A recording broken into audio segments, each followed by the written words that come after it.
Hey guys, how's it going? Ricky Widmer here from Most Valuable Podcast, here to give you my top 5 pickups for fantasy football coming into week number 7. And these are guys, I always try to keep it under 40%. However, I am going to say I did cheat a little bit this week. One of these guys is a little bit over 40% at 41.9. So I tried to keep them all under 40%, but there's one this week that breaks that rule. I apologize for that ahead of time. However, we're getting right into it. And this week, before I get into them, this is a heavy bye week of quarterbacks. You have Andy Dalton on the bye, Peyton Manning on the bye, Aaron Rodgers on the bye, and if you're in a deep enough league, you have Jay Cutler on the bye. So, in most leagues, you try to have 2 backups, but hey, for me, maybe you made a mistake and you drafted Cam Newton and Teddy Bridgewater, 2 guys that have the same bye. You dropped one of them early. Who are you going to get for that bye week, especially if it's an Aaron Rodgers, Andy Dalton, or Peyton Manning? I've got 3 answers for you. Number 1, here he comes in number 5 on our list, but he's the first quarterback. Jameis Winston, owned in 18% of ESPN leagues, and I put Winston on the list only because it's a heavy quarterback bye week. Manning, Dalton, Rodgers, Cutler, all on the bye. And Winston's a guy who could have a big game going up against the Redskins.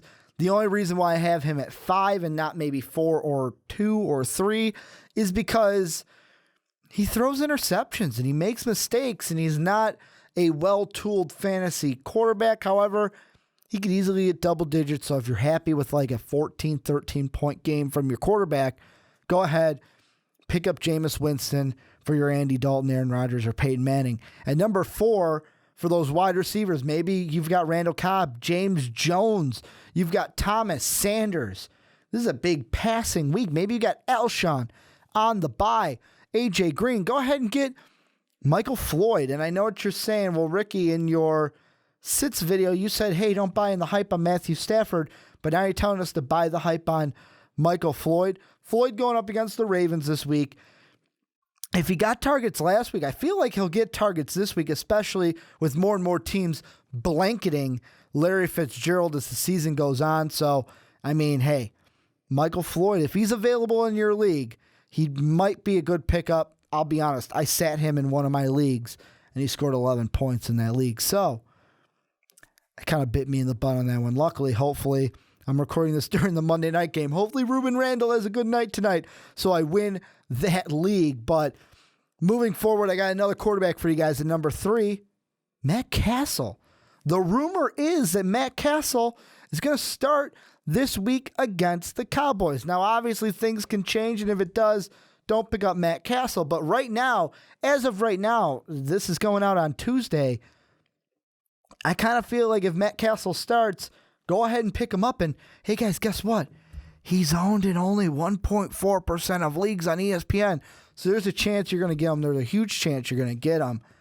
Could have a big week going into the Giants game. And if he doesn't have a big week, hey, you just got to survive, especially if you've got Rodgers, Dalton, or Manning. At number 2, I've got Stephon Diggs. Had a big game last week, double-digit game against the Chiefs. Going to be going up against the lowly Lions. Did you see what Alshon did against the Lions fantasy-wise?